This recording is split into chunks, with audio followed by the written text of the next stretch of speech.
स्थापकाय च धर्मस्य सर्वधर्मस्वरूपिणे अवतार वरिष्ठाय रामकृष्णाय ते नमः. Dear friends, today we are having a special lecture by Revered Swami Tyaganandaji Maharaj, the head, the Vedanta Society of Boston, USA. Revered Swami Tyaganandaji Maharaj joined the Ramakrishna order at the monastery in Mumbai in 1976 after graduating from the University of Mumbai in India. He received spiritual instruction, mantra diksha, from Holy Mother's disciple, most revered Swami Vireshwaranandaji Maharaj.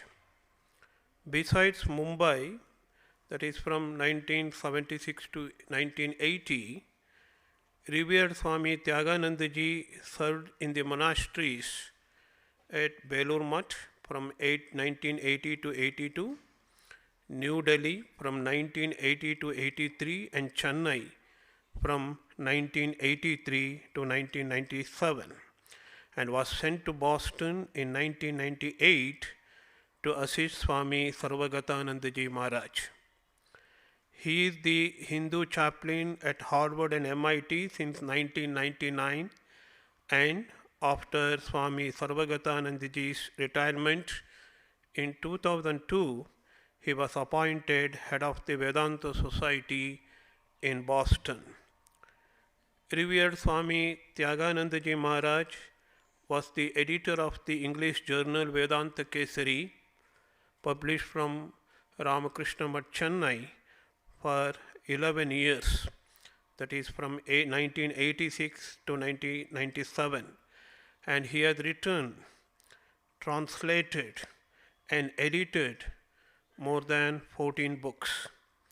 He writes a fortnightly blog, and his talks are available as audio podcast. He has presented papers at academic conferences, and he gives lectures and classes at Vedanta Society as well as at MIT, Harvard, and on invitation other colleges and religious groups in Northern America. Some of the books he has written are Looking Deeply, Viveka Chudamani of Sri Shankaracharya, Walking the Talk, a Karma Yoga Manual, Knowing the Knower, a Jnana Yoga Manual, a Drop of Nectar, Amrita Bindu Upanishad. And also there is a podcast by name Vedanta and Yoga. We are very fortunate to have amongst us Revered Maharaj. Revered Swami Tyaganandaji Maharaj will speak on a very pertinent subject, learning from Ramayana. I on your behalf and also on the behalf of Ramakrishna Mutt, Bengaluru, heartily welcome him, and also request him to speak on the subject learning from Ramayana. And I also request our President of the Bengaluru Mutt, Swami, Revered Swami Nityastanandaji Maharaj, to give him our token of love and reverence. Bouquet and the fruits.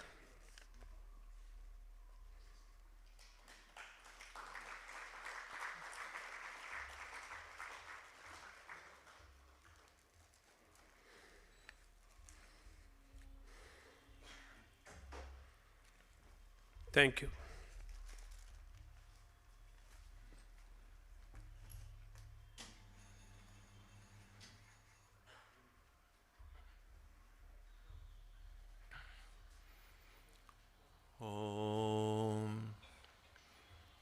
Asatoma Satkamaya, Tamasoma Jyotirgamaya, Mrityorma Amritam Gamaya, Aviravirmayeti, Rudrayate Dakshinam Mukham, Tenamam Pahi Nityam. May the Divine lead us from the unreal to the real, from darkness to light, from death to immortality. May the Divine Consciousness fill our hearts and protect us. I'm grateful to Swami Tyaganandaji Maharaj for giving me this opportunity to share with you a few thoughts on this day, and I'm very happy to be here. And since the last few days, ever since the dedication of the temple of Sri Ram Lalla in Ayodhya, that's been the one topic that's been on the minds of all of us all over the country with great celebration, great joy. And I thought this might be a good opportunity to reflect a little bit deeply on Sri Rama and the story of Rama, which is what the Ramayana is.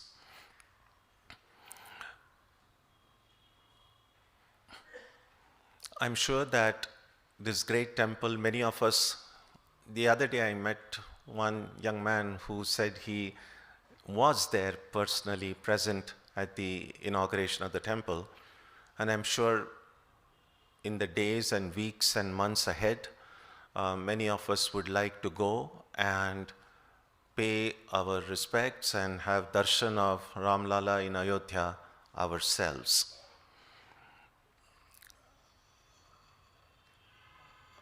One of the questions that often comes up, because as everything in this material world, the enthusiasm, all the news that is filled up with the story of Ayodhya right now will slowly go down, and with some other hot news of the day will occupy the headlines, and things tend to cool down in the material world. We get excited about something, and then over time things go down. Nevertheless, going to Ayodhya and having darshan of Sri Rama would be a great blessing. Some of us may be able to do it, some may not have the opportunity to go there one way or the other. But one of the questions that we all can ask is, what is the utility of temples? If we are staying physically near some temple, it might be possible for us to go there every day and have darshan. But not every one of us lives that close to a temple, and then we have so many other things to attend to, but at most we might be able to make only a periodic visit there. And of course, going to Ayodhya may be not beyond reach, but it's not something that we can do very often. The reason, the utility of going to a temple, because the temple is still an external object, and spirituality really involves going inside. So one way of understanding the utility of temples is to accumulate enough power, enough energy, enough insight to be able to build an inner temple. An external temple, we may not be able to go that often. But if the temple is right, not just in my house, but in my heart, then that's the temple I can go whenever I want, whenever I feel like. In fact, some of you might be familiar with the story of Pusala Nayanar, the great Shaiva saint of the 8th century. In his life, we read a fascinating account. He was a temple priest, quite poor, but somehow he had this great desire to build a grand temple of Shiva. He was a great worshipper of Shiva. Shiva was his Ishta. And of course, with his very meager means, there was no way he could build that grand temple. So he then decided, I'm going to build a temple to Shiva in my heart. And he set about doing that very methodically, brick by brick. He started the construction of the temple in his heart on an auspicious day.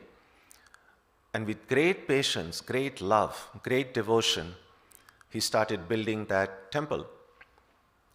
And as the temple was nearing completion, he decided a day for the Kumbhabhishekam of this inner temple. Now and this was during he lived in a place called Tirunendravoor, which presently is one of the neighborhoods in Chennai. So at that time, this was under the Pallava kings, and King Narasimhavarma II was ruling. And he himself was a great devotee of Shiva. And he was building this very amazing temple near Kanchipuram, which is, some of you may have seen it, it's called the Kailasanathar Koil. So that temple, this king was building, and he had fixed a day for the Kumbhabhishekam, which was exactly the same day that this Puzalar Nayanar had decided in his mind. And so when the king announced that date, Shiva went into the dream of that king and said, change your date. I can't come because I'll be busy with another Kumbhabhishekam of a big temple. And then the king was puzzled. He said, another big temple? I never heard another temple was being constructed. So the king, of course, is a great devotee. When he saw Shiva himself came in the dream and told him to change the date, he did change the date. But he was curious, like, which temple is the Lord going to? So then when he goes to that place, he finds nothing there, just one small little cottage. And then they saw this great saint, this Puzalar, was staying there. And then when he came to know from him that it was this temple he was building in his heart, the king fell at his feet, got his blessings, and then the Kailasanathar Koil also was then had a Kumbhabhishekam a few days later. It's a fascinating story. It's so inspiring to bhaktas, to devotees, that the temple we build in our heart is no less real. In fact, it's more real than the temple outside. So the temple that's being built in Ayodhya right now is a matter of great pride, great national pride, great personal pride to all of us. Something that we keep reminding, we have not had a temple of that kind for the last 4 or 5 centuries. So it's an amazing thing. But we can build, that temple will have fulfilled its purpose if we are able to build the temple for Rama in our own heart. And once we succeed in doing that, that's the temple we can go to every day, every moment, several times during the day. No time, there'll be no security telling us you can stand before the Ram Lalla only for 10 seconds. You can stand and be in the Rama's presence as long as we want. Devotees of Sri Ramakrishna, Holy Mother, Swamiji may also want to apply the same principle in their lives.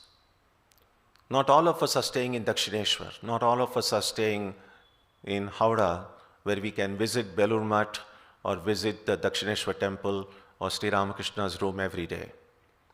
Yes, we can see the pictures, we can see the photographs, we can see the videos, but it's not the same.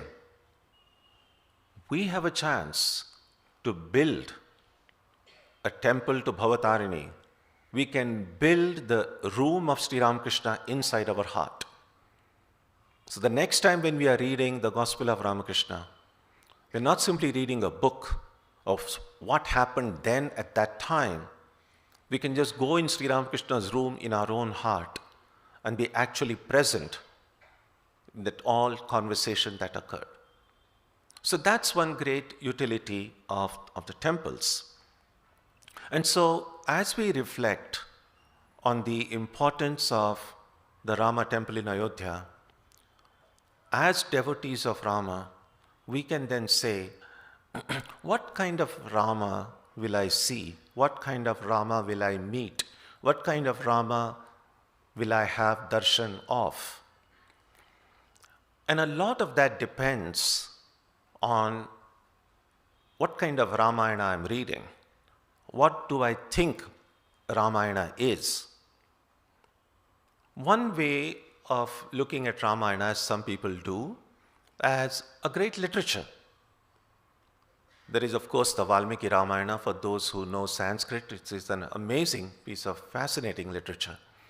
But also in many other languages, we have these great books. There is the Tulsi Ramayana in Hindi, there is a Kamba Ramayana in Tamil. In many Indian languages, we have the story of Rama being told and retold in many different ways. So it's possible to read Ramayana as literature. Now, as literature, it's possible, but before we go to literature, let's look at it as history. It's possible to look upon the Ramayana as history, which it is. But when we think of Ramayana as history, we also see that we are reading about the events that probably occurred several centuries ago. We are reading about the culture, the people who lived then.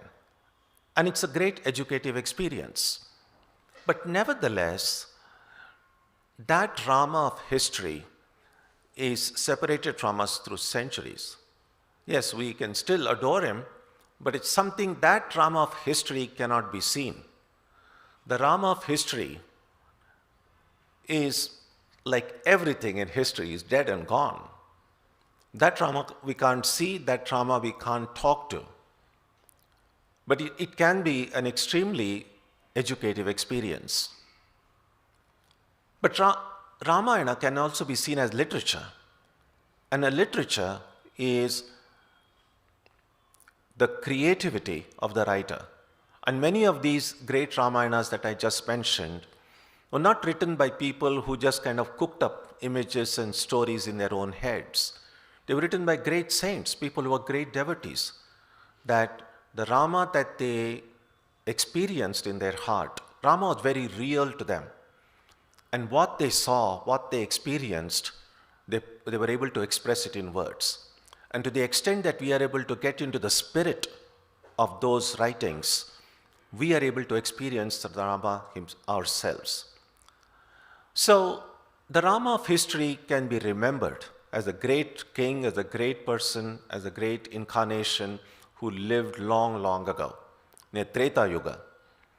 The Rama of literature, we can try to imagine, because it's, after all, the creative imagination of the writer that produced it. But what we want, what would be of greater benefit to spiritual seekers, is Ramayana not simply as literature, not simply as history, but Ramayana as a scripture. It's the scripture that bridges the gap between the past and the present. The Rama of scripture is present right now, right here. To see and experience the Rama of scripture, we don't even need to go to Ayodhya physically. That Rama can be met right here, right now. Like the way Sri Ramakrishna did not meet Ram Lala by going to Ayodhya. He met him right there in Dakshineshwar. A very real Rama. Wherever we are, sitting here in Bengaluru, we can have a direct darshan of Rama without going personally to Ayodhya. A scripture is also a kind of mirror, because when we stand before a mirror, we see ourselves as we are at this moment. Before a mirror, we don't see as we were 10 years ago or what we would be 10 years later. We see as we are right now. So when we read a scripture, we're not only reading about the divine, we're not only reading about these great personages, but we are also seeing, if we read it with attention, if we read it mindfully, we will see ourselves there. Of what the ideal is, where I am at this moment, and what do I need to do right now in order to be what I want to be. And it's that Ramayana as a mirror where we can look and study and then relate it to our own condition, our own life. That's the kind of Ramayana that will free us. That's the kind of Rama we can turn to. That's the kind of Rama whose hand we can hold. That's the kind of Rama to whom we can complain. All of these will become very real when Ramayana is a scripture. Now, there are of course many Ramayanas, and one might want to ask, which Ramayana should I read? Really, we can read any Ramayana. The book Ramayana that we read only provides an external suggestion. And if we can read it with faith and devotion, then Rama's story will begin to live, to enact ourselves, enact in our own heart. And so every Ramayana, once somebody asked Tulsidas, pointing out some of the discrepancies about how things are defined or how things are described in the Valmiki Ramayana, and certain differences that occur in, say, Tulsi Ramayana. And so somebody asked Tulsidas, which of this is real? You say this, the Valmiki Ramayana says this. And Tulsidas says, both are real. And the reason is, it's a mistake to think that Rama Avatara occurred only once. In every kalpa, in every cycle of creation, Rama comes. So Rama has come infinite number of times. And maybe at one time, everything happened the way it's described in Valmiki Ramayana. Some other time, maybe in Kamba Ramayana. So we don't have to fight and debate about which is authentic and which is not authentic. What we need is to look in the Ramayana as a mirror, discover ourselves as we truly are. So with that in mind, looking upon Ramayana as a scripture and taking the story of Rama to our heart, what we can try to do in the next few minutes is look at some of the characters, some of the incidents, and see whether there is any deeper underlying message that can come. Now clearly there is no one definitive message. It's not like I'm giving some definitive answers to something. This is something that came to my mind, but I'm sure that every one of us, if we undertake the study mindfully, carefully, with faith, with attention, a facet of the story, a facet of Rama's life may be revealed to us. That may be Rama's special message to us. So I do encourage that we don't simply remain content with the descriptions, interpretations of Rama given by others, but we can go to Rama ourselves. Rama doesn't need any interpreter. Rama will come and meet every one of us individually. So with that in mind, think about the first visit of Rama and Lakshmana when they went to Sita's place. And that's in some books they describe, because Janaka, Sita's father, was the king there, the kingdom is sometimes described as Janakapuri. And Rama's, the physical description that is given in books is extremely handsome. Anyone, even physically, would be attracted to what an enchanting, what an attractive, handsome appearance that Rama had. So some Ramayanas describe that these women in Janakpuri they were fascinated just by this beauty of these two young princes who had come there. And then, of course, Sita is the princess, and then she arrives, and all these women in that place who are all friends of Sita, who love Sita so much, they are just carefully watching and so fascinated by that arrival of Rama and Lakshmana. Now, clearly, they were fascinated by Rama's physical appearance, but they were so pure, they were so good, they were so true that they knew when they were observing Rama and they saw the way Rama looked at Sita and the way Sita looked at Rama, and they knew that there was this connection between Rama and Sita, which is not surprising, of course. When the Ishvara, Parameshwara comes and his Shakti is there, of course, they are inseparable. So that they would make that immediate connection, it's itself not surprising. And all these women, they are noticing it. What is fascinating here in this narration of that part in the book is that these women, it would have seemed natural to think, oh, here is this handsome young man, how wonderful it would be if I could marry him. But that's not what any of these women thought.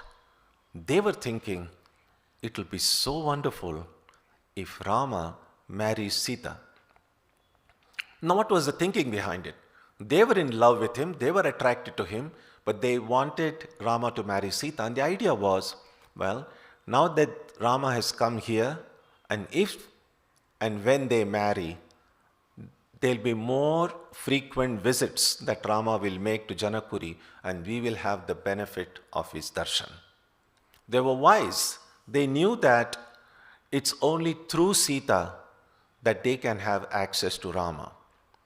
And that's something, a message that later on, Shurpanakha, for instance, just forgot. She wanted to have a direct contact with Rama. In fact, when she knew that the Sita was a hurdle, she wanted to destroy Sita. And of course, we know she didn't succeed in getting Rama. So here is this kind of a fascinating way of looking. Even that first meeting that occurred between Rama and Sita, and the reaction that occurred in the other residents of that kingdom, we see how their mind worked. That the meeting between Ishvara and Shakti, it's only through Shakti that we will have a chance. In fact, in Sri Ramakrishna's sadhana also we see that first he said we need to propitiate Radha in order to have darshan of Sri Krishna. So we find this recurring theme in the books. We then read, of course, after the wedding. Clay, I'm just picking up some random incidents. There are so many. Every incident is worth reflecting on. So we see that when Sita arrives as this new bride in Ayodhya, and Ayodhya is a fascinating place. It's so joyful, peaceful.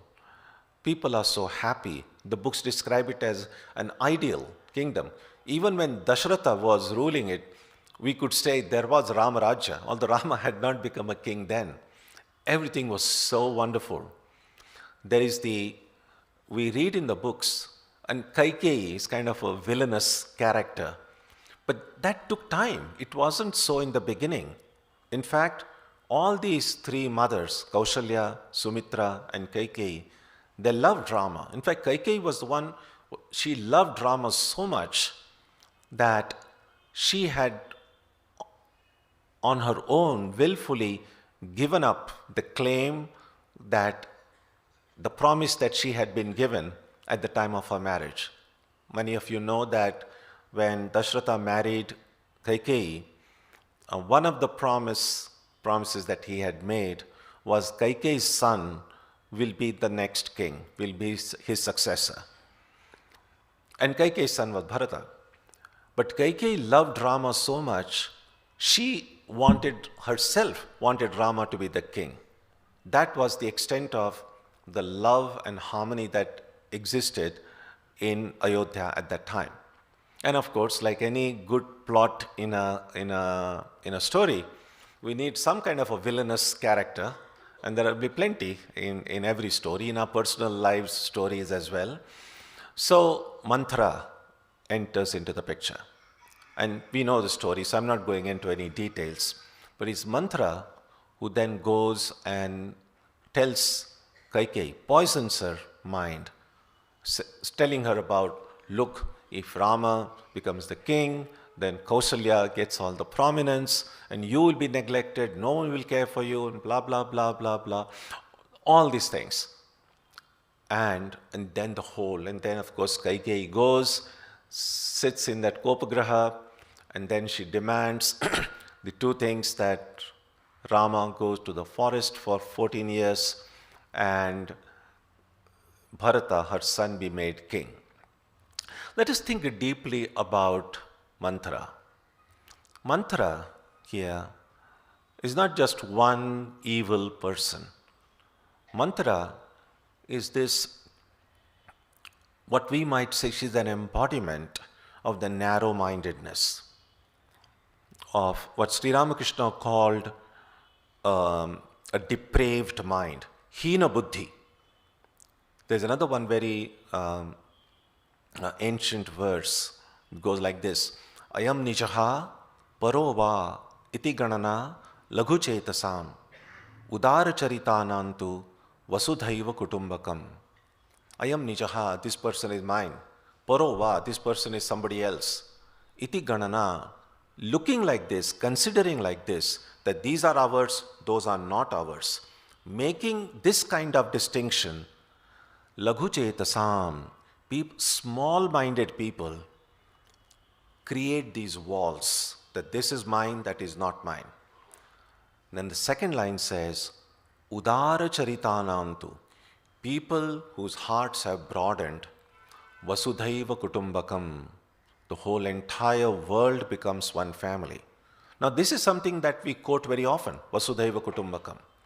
But it gives us a chance to look inside our heart and say, really? Do I really look upon the whole world as one family? So mantra is not simply someone, an evil character that lived in Treta Yuga and who kind of destroyed the harmony of those days. If we look deeply, we might see mantra is present even today. Mantra is present in our heart. Mantra may be present collectively in our national consciousness as well. Every time we make this distinction, and we know these distinctions do exist, if we separate things out on the basis of caste, which upper caste, lower caste, North Indians, South Indians, Hindus, Muslims, Christians, the more the categories we make, and the more we consider any of these are our people, and those are different, that is mantra, present right now in the 21st century. And we know what happened in Ayodhya. When mantra became active, all the peace and harmony was completely destroyed in Ayodhya. Rama went to forest. Yes, we are happy that the Rama temple has come, Ram Lalla has come. But has he? Is it enough to have a big temple and an image? And yes, we can celebrate, we can be very happy. But if mantra is still alive in our hearts, in our minds, then Rama is still in the forest. Rama hasn't come yet. If we want Rama to return, then that mantra has to go. If I want Rama to come in the heart, in the temple in my own heart, that mantra in my heart has to be destroyed. And that's why we, the devotees of Ramakrishna and Holy Mother, we have the example of Holy Mother herself. She said, everyone is her children. Even during the time when India was not politically free, she didn't make any distinction. She said, even the British were her children. It wasn't like just India first. And this kind of a nationalistic fervor is not simply occurring in our country, it's happening in many other parts of the world as well. So, yes, it's good to be proud of our country, but if we are going to build walls and say, I'm going to care for myself and I don't care in the process you are destroyed or you are hurt, then Mantra is still present. And if Mantra is present, Rama is yet to come. So this is one of the insights we see when we look deeply at these characters in the Ramayana. There is one nice incident during this point in the story when Rama decides to, in obedience to the wishes of his father, he's going to go to the forest. And then Sita says that, well, I'm going to come with you. And Lakshmana says, I'm going to come with you. We all know the story. Now, in Lakshmana's case, his mother is Sumitra. So Lakshmana feels that now that I have decided to go to the forest, let me go and take leave of my mother. And in his mind, he's imagining, as mothers do, if I have to go to the forest, my mother is not going to be happy. Because really, I don't have to go. Only Rama is to go to the forest. So I'm taking this voluntary decision to go to the forest. So he's saying, how can I persuade my mother to let me go? And there's going to be some drama, he's thinking. So Lakshmana goes to his mother's room. Sumitra is pictured. She is an embodiment of a deep discernment of knowledge. Jnana Rupini. So when Lakshmana says, oh mother, I've decided to accompany Rama to the forest. And she's fine with it. She has no problem with it. Not because Lakshmana was a very naughty boy and she said, get riddance, good you're going. That was not the reason. What she told Lakshmana was this. It's an amazing piece in the Valmiki Ramayana. She says, Ramam Dasharatham Vidhi Mam Vidhi Janakatmajam Ayodhyam Atavim Vidhi Gachatata Yatha Sukham. So this is one parting advice she gives to her son, Lakshmana. What does she say? When you go with Rama and Sita to the forest, Ramam Dasharatham Vidhi.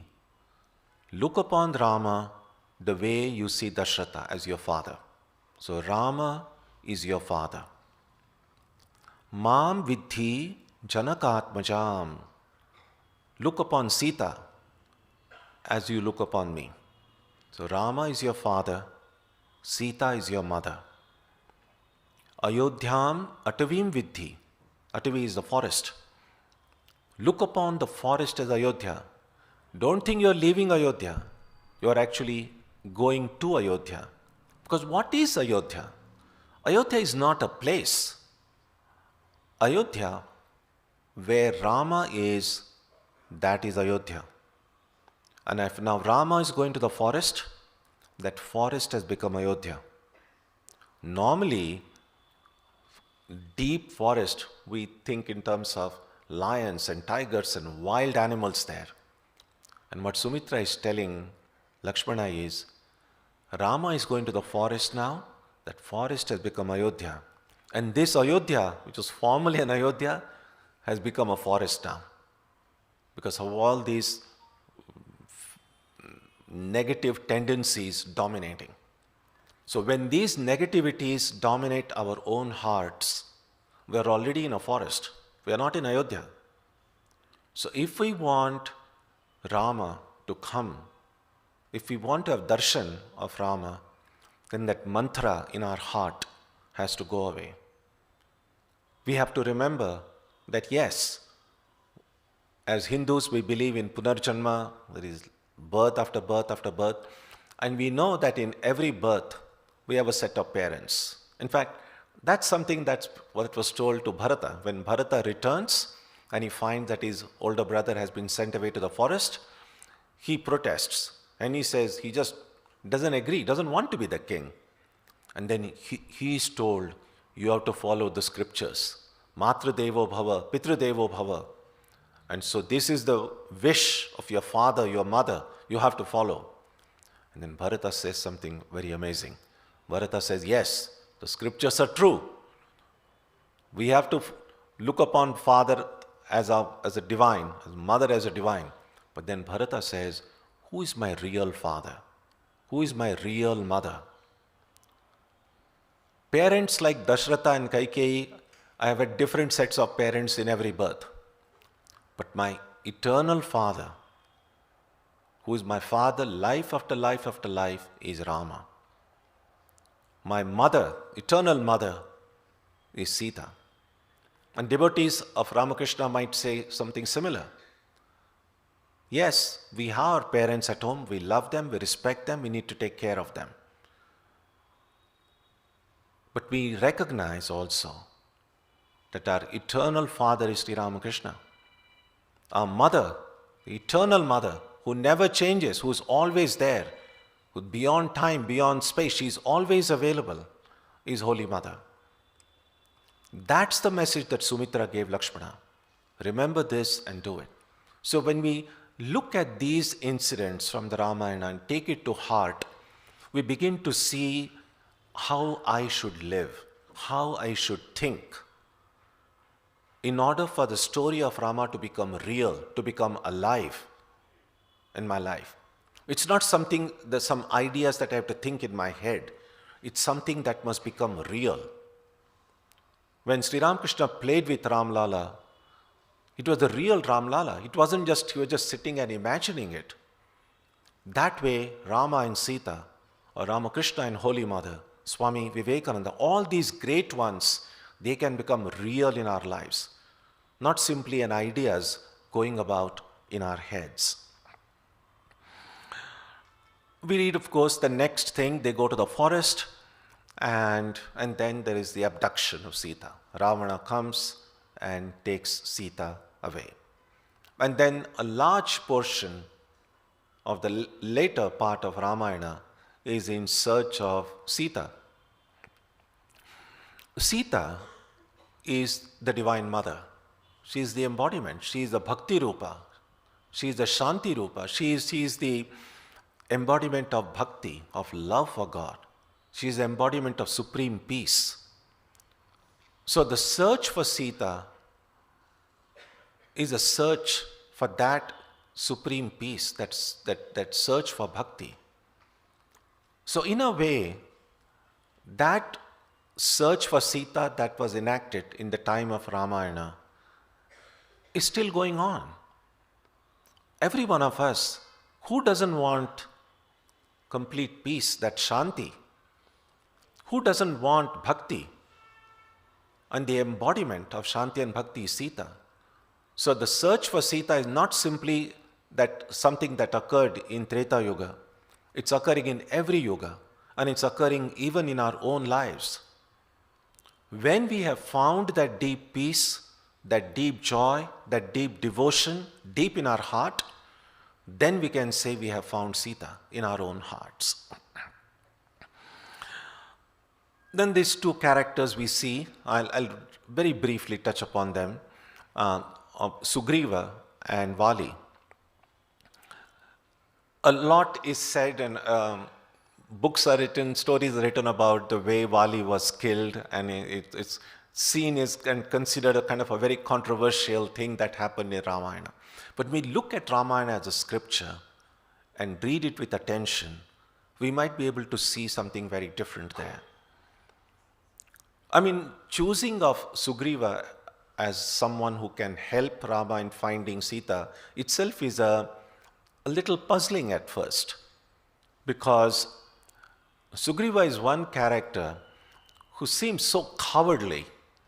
There are so many incidents. He is afraid all the time. He's of course, Vali and Sugriva are brothers, and we know how the first time Vali went and fought with that demon Mayavi in that cave, and Sugriva thinks that Vali might be dead, and he's afraid that the demon might come in next and kill him, he closes the door and then runs away from there. Afterwards, the others want him to be the king, so they make Sugriva the king. And then, of course, Vali is not dead. In fact, Vali then later returns and is furious to find that his brother has taken over the throne. As soon as Sugriva sees, oh, Vali is mad and he's going to beat me, he runs away again, second time. And leaves his wife behind also, just runs for his life. Then we see again in Sugriva when he's staying on that mountain peak, Rishyamukh, and from distance he sees Rama and Lakshmana coming, and he has no idea who those people are. But he's so afraid of Vali, he thinks Vali is sending these two people to kill me. And that's when he sends Hanuman to first find out who these people are. And then, of course, from Hanuman he comes to know who they are. Later on, Rama asks Sugriva, why did you send Hanuman first to welcome us or to find out who we are? And then Sugriva says, I was afraid that I thought you might be sent by Vali. So I had decided if Vali had sent you, I would have again run away the third time. So this is Sugriva, ready to run at the least danger. In contrast, Vali is the strong character, very strong. In fact, even before Rama was born, he had already defeated Ravana. He had defeated all the great ones. He could not say no to any challenge. Extremely strong, and he could do anything. And so, if Rama needed help in finding Sita, Vali was a better choice. And yet, he chose Sugriva. And one of the reasons that we find in books is that when he visits Shabari's place and asked Shabari, what is the way to find Sita? And then it was Shabari's advice that he go further down south, and in Kishkinda, he will meet Sugriva. Meet with Sugriva and take his help. And so Rama, who greatly trusted the advice of Shabari, he said, she asked me, she could have told me to meet Vali, but she told me to meet Sugriva and take his help. Also, there is this event when Sita was being taken away. She drops a few ornaments when she sees Sugriva below. And so Sugriva then later shows those ornaments and says, yes, I have seen Sita being taken away by Ravana. Again, he did nothing to stop that himself. But then Rama thought, well, Sita could have sent those ornaments, dropped it before Vali. But she again sent that message to Sugriva. And so why did Rama choose Sugriva? And then why did that killing of Vali occur? Again, if we look with attention, we see that Vali, who descends from, his descent can be reached back to Indra. And we know that the position of Indra is a punyatma, punya. He's a good person. He does acquired a lot of merit. But alongside that, Vali, there is a lot of ego also. So all of these great victories that he has had in past, there's been also this thing about showing everyone, proving to the world how great he is, how powerful he is. In contrast, Sugriva, who is extremely cowardly, afraid of everyone, but one good quality Sugriva had is he was humble, he was honest. When he described his life story to Rama, he didn't hide anything. He described all his cowardice, everything he told Rama. This is how I am. He is aware of his limitations. He is good at heart, but he is honest and he is humble.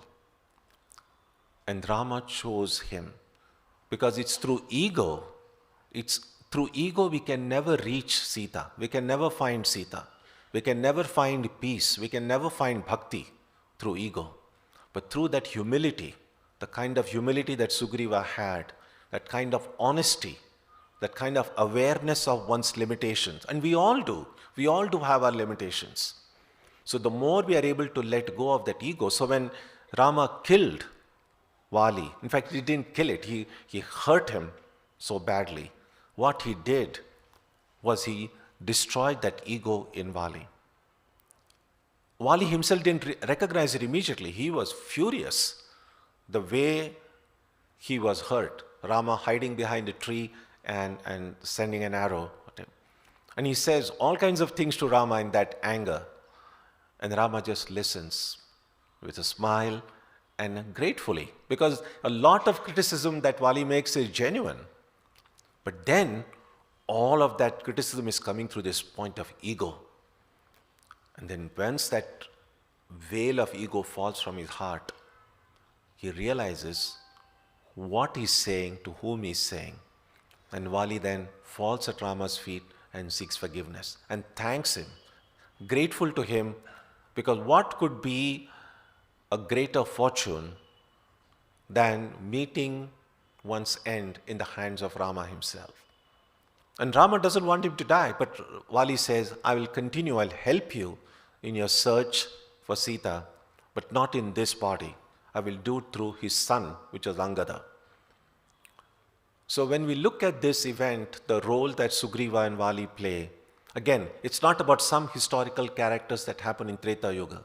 We read this with attention and we see it's this humility, the kind of humility Sugriva had that will help us. Then we can go in search of this Bhakti Rupa, Shanti Rupa, Sita in our own lives. Not with the kind of ego that Vali had. We also see that when these monkeys, Vanaras, when they went in search of Sita, not everyone succeeded. In fact, Sugriva sent them in all different directions. Because those who went towards the north and east and west, they didn't find her. And that's true. Not every one of us who goes out in search of peace and bhakti, not every one of us finds it immediately. But we know, of course, Hanuman, who went toward the south, and there was this big barrier. Some monkeys did go south, but what stopped them was this big barrier of the ocean in the middle. Something they said it was impossible to cross. And it was Hanuman, we see how he just leapt across the ocean. Again, we read in the books that Hanuman traces his lineage back to Shiva himself. You see, Bhavani Shankarau Vande Shraddha Vishwasa Rupinam. So Hanuman is this embodiment of Shraddha and Vishwas. If we have that Shraddha and Vishwas, the more we are able to awaken that Shraddha, that deep faith, that deep confidence in ourselves. Swami Vivekananda said that if we don't have faith in ourselves, our faith in God is not of much value. We must first have faith in ourselves and then in God. And so that faith is what Hanuman embodies. If we can cultivate and develop that faith in our heart, then truly Hanuman is present within us. It's not about just imagining. We don't have to imagine. We just have to work hard to cultivate Shraddha and Vishwas. And the more it grows in our heart, the more Hanuman will become real in our lives. And then no matter what difficulty comes, what challenge comes, we'll be able to leap across it without any fear. It wasn't easy. The journey wasn't easy. Hanuman met so many obstacles in the way, but he was able to overcome them all. Shraddha and Vishwas.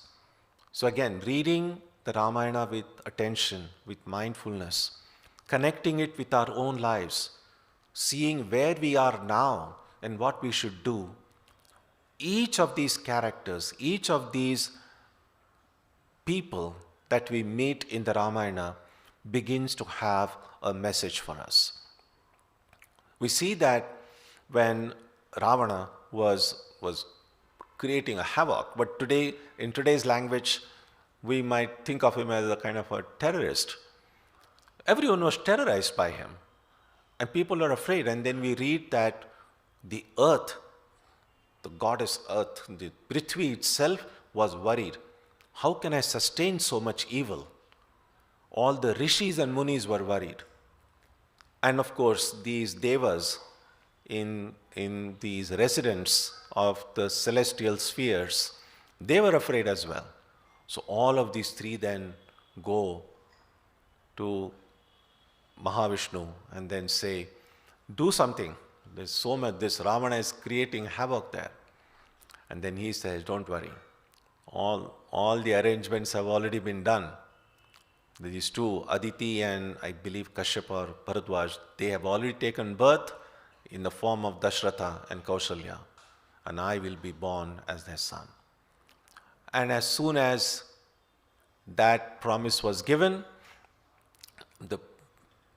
these rishis who had gone, they were munis, Mananashila. They eventually began to deeply think about the implication of what was about to happen. But all these devas in these citizens of Swarga, they were like, you see, which people go to Swarga? Why do people want to go to Swarga? Clearly, we read in the books, there's a lot of happiness. There's somarasa, you can drink somarasa, there's gandharvas, music, apsaras will be dancing, a lot of enjoyment. And everyone wants enjoyment. And there's not enough enjoyment in this world, at least the hope is, after I die, there will be a lot of enjoyment. So people who wish to go to Swarga, even people who do a lot of good work, there is this desire for enjoyment. So simply doing good itself may not be enough for spiritual life. We saw Vali himself was a good person, helpful, but there's also a lot of ego. So it's possible to be good, to do a lot of punyam, and yet have a big ego. And such a person can't they go beyond? No, so these devas, these Swarga citizens, as soon as this promise was given, oh don't worry, Mahavishnu said, I'm going to be born. They said, okay, then we'll go back now. We don't have to worry. We can continue our Somarasa Pana in Swarga. And then they were called, wait a minute, where are you going? It's not just, and this is something that we can look at in our own lives as well. Yes, there are protests, there is some big problem at the, something at the regional level or at the national level. People get upset, they get angry, they do all these things, and then they are promised, don't worry, we are taking care of it. And then everyone is like, okay, that problem is solved, now I can go back to my own way of life. The Ramayana says, no, that's not the way. So these devas were told, no, you just can't go back to drinking somarasa there. You have to go.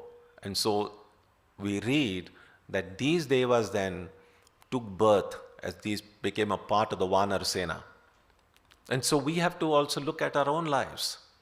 That yes, just like these devas had this menace of Ravana, there will be many mini Ravanas in our own lives.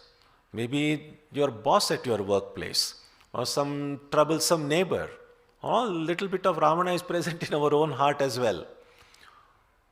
We can't simply say, oh, I'm just going to now pray and hope the Lord will do everything. God will do everything, but I must also do something myself as well. And that is the message that comes through that.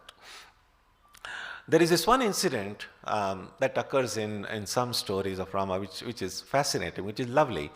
And it is that when they were building this Setu, the bridge, we read that, and some of you, many of us probably may not have read the Ramayana, but I'm sure many more of us have seen the TV version of Ramayana, and many different versions have come.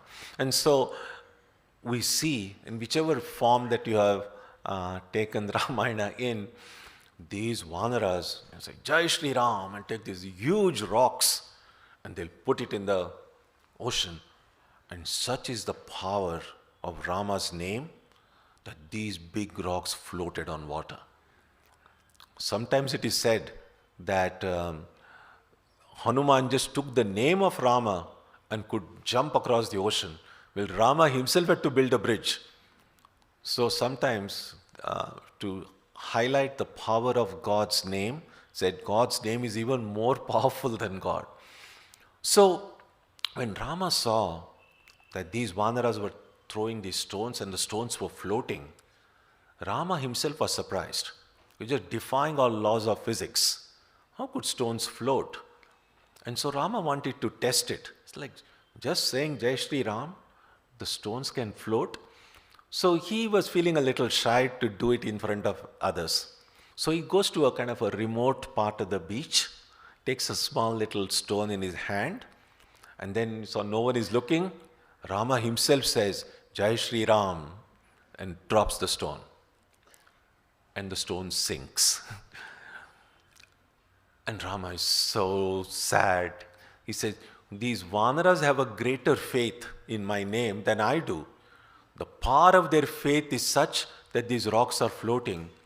And I myself said Rama, and then this stone. And so at least the only saving factor is that he thought no one has seen this disaster. Unfortunately, Hanuman has seen it. Like a true, just as these VIPs will have security, will always behind them. So when Hanuman had noticed Rama had going to this remote part, Hanuman had quietly followed. And so he noticed it. And so Rama felt very embarrassed. And then he looks at Hanuman and says, look, Hanuman, these other Vanar Sena, they have greater faith in my name than I myself. The stone has fallen. Hanuman is described in books as Buddhimatam Varishtha, great buddhi, a powerful intellect. And so Hanuman says, no, he said that's exactly what was meant to happen. And he tells Rama, look, as long as the stone was in your hand, the stone was safe. As soon as it left your hand, what else could it do but sink? And then Rama felt very, very solace, confirmed after that. But that applies to us too. As long as we hold on to God, and the immediate way we can think of God, the immediate way of holding on to God for most of us is to think of the mantra that we have received from our Guru, or to visualize whichever way we think of the divine. That's one way God becomes real to us. The mantra itself can be a great friend. The Gita says, the mind can be a good friend, the mind can be an enemy. Our greatest friend becomes our own mantra. If we can somehow, just the way we breathe effortlessly, we don't have to consciously think, oh, now we don't kind of say, oh, I've forgotten to breathe. We just breathe, whether we are conscious of it or not. But repeating our mantra, sometimes, of course, we have to do it consciously. But once if it enters into our very being, then we will see that in moments of danger, moments of challenges, of difficulties, what is the first thing that comes to our mind? And we can, that's something that we can test in our own lives. We all experience challenges, we all experience difficulties. That whenever there is a difficulty, who is the first person I turn to? What do I do? What is the first thing I do? And one test of our devotion, one test of our complete dedication to our ideal would be, and the very first thing, we might do many other things, but the very first thing will be, we'll remember the divine. And for many bhaktas, that remembrance occurs through their mantra. That is what we can do. That is the way we can remain in the hands of Rama, in the hands of God. And then we are safe. The moment we let go of it, we will sink the way this stone sank. And we'll see that a lot of mistakes that occur in our lives is not because we don't know what the right thing is. Of course, mistakes can occur through ignorance. That's true. But a lot of stupid things that we do in life is not because we didn't know that was a wrong thing to do. A momentary forgetfulness that occurred. We know in the story of Karna in the Mahabharata, he was one of the best archers, probably even better than Arjuna.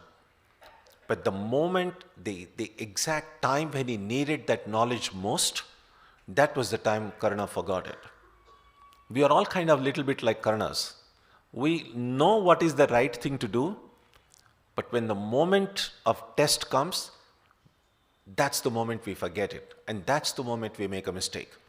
Every time we make a mistake, we look back, and most of the time we will discover, if I had only been not so hasty, if I had just paused, if I had just waited a little bit, if I had been a little bit more mindful, I could have avoided that mistake.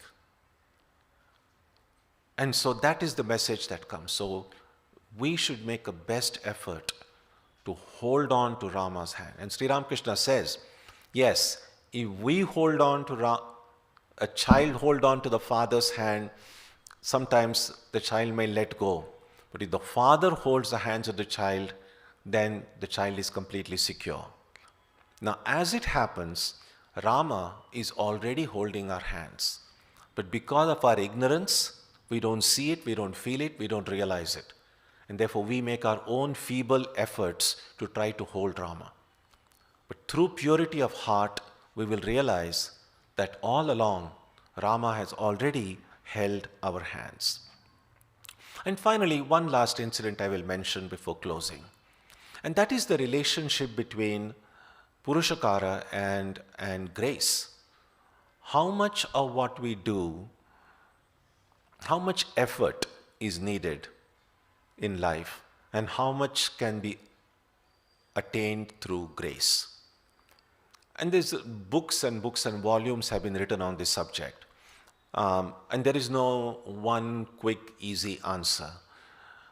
But one way to think about these two is to recognize that both play a role in our lives. We see that in the Ramayana. I just mentioned about this setu that was built, and it looked enormous work. There's hundreds and thousands in the Vanar Sena, they're putting day and night, and then they built that setu. After the setu was built, and then they suddenly realized it's just too small, too narrow. And this whole Vanar Sena, for it to go through this very small and narrow setu, just going to take months and years. And they said, no, we should have, it's sometimes like you want to build something, and then the architect and the engineers make a plan, and after you build it and said, oh no, this is just too small. We should have built a bigger place. Something like that happened with this setu, just too small. And then they go to Rama and said, this doesn't seem to be a big enough bridge for us to take. And then Rama says, what do we do? And then of course we read, and we won't go into the details of the story, except that Vibhishana then said, observe a 3 days of fast, and then we'll propitiate the ocean, and then the ocean might make a way for us. And of course, Lakshmana, always short-tempered, he said, no fasting or anything. We'll just threaten this ocean to make way. But then Rama takes Vibhishana's advice, and he fasts for 3 days, and then nothing happens. And then he says, okay, now we have to do what Lakshmana wanted us to do. So then Rama, he goes on that little setu that's been built. He goes and walks a few steps on that setu, stands there, takes this arrow, and then threatens. As soon as Rama goes and says that, all these aquatic creatures, big whales and all these fishes and all these creatures they all gather there around the setu. And then they make a setu of themselves. On their backs, all these Vanar Sena could walk. And all these Vanar Sena, they're just waiting and thinking, if this is what power Rama had, what was the point in making us lift all these rocks so many days we are working for nothing? This could have been done right away. What was the point? And then we see, Rama says, no, there was a point. Because you built that bridge, I was able to walk a few steps on it and then threaten. If you hadn't built it, from where would I have stood and done that? That is what we need to do in our life. When we read this incident, we recognize that whatever effort we make in our life to realize God, to become enlightened, to have the darshan of Rama in our heart, no effort is ever going to be enough.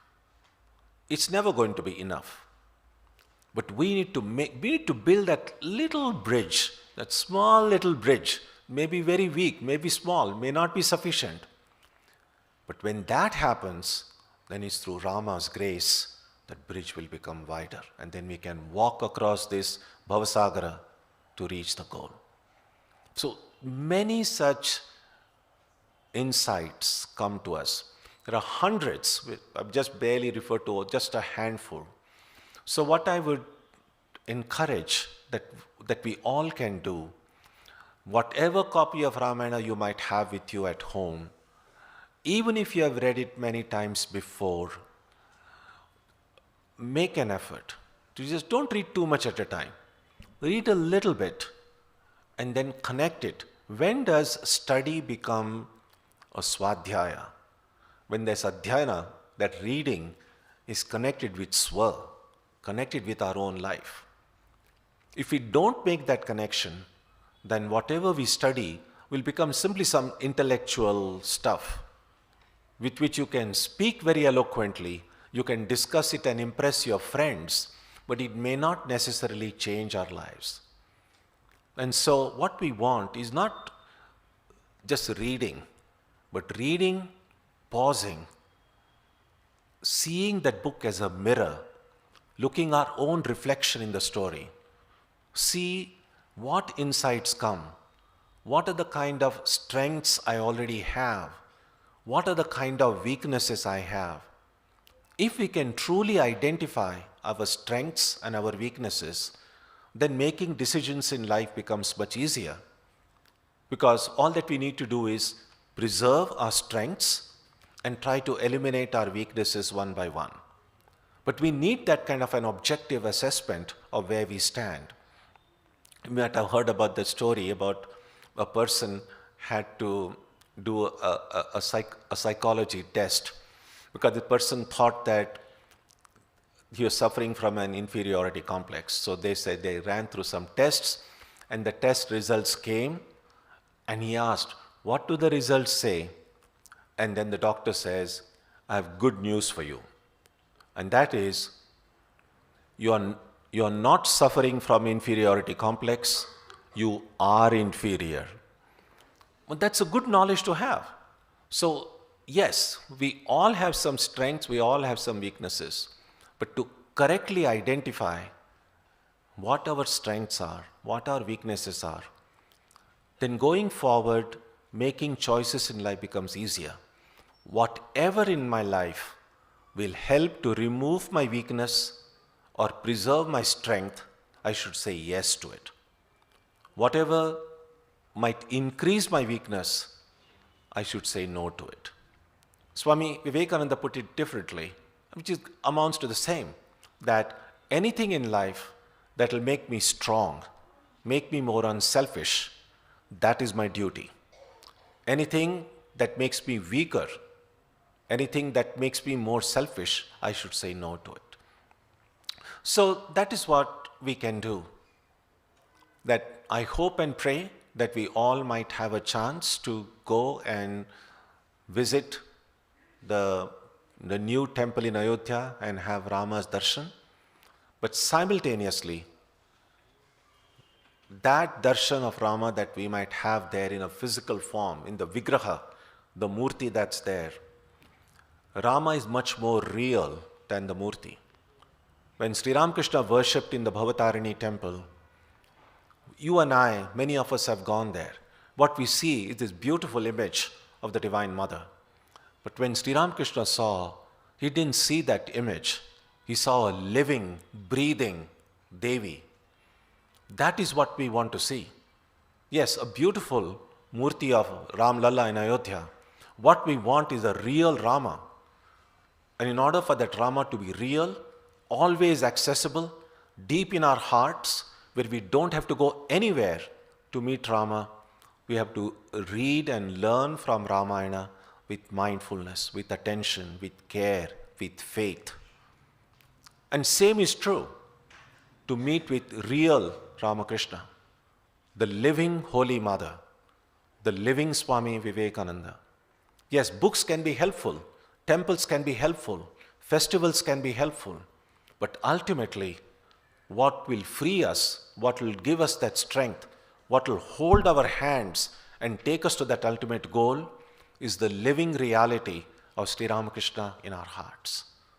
So my humble prayer at the feet of Sri Ramakrishna, Holy Mother and Swamiji, that through their infinite grace, may the hearts of all of us be filled with strength, with spiritual fulfillment and joy, that we may discover these things in our own lives and become instruments in spreading it to those who are around us. Om Shanti Shanti Shanti Harihi Om.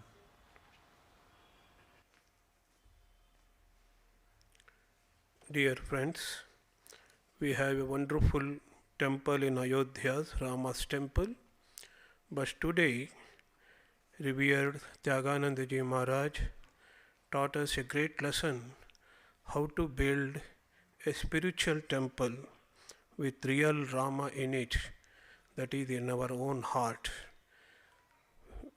On the behalf of all of you and also on the behalf of Sri Ramakrishna at Bangalore, I am very grateful to Revered Swami Tyaganandaji Maharaj for giving us spiritual lessons, enlightening us about the spiritual lessons from Ramayana. Thank you very much, Maharaj, Revered Maharaj. Tomorrow also we have a very important lecture, Ashirvachana, the benedictory address by Most Revered Swami Suhitanandaji Maharaj, Vice President, Ramakrishna Mutt and Ramakrishna Mission, and that will commence in this very auditorium from 5:30 to 6:45. All of you are very much welcome. Thank you so much.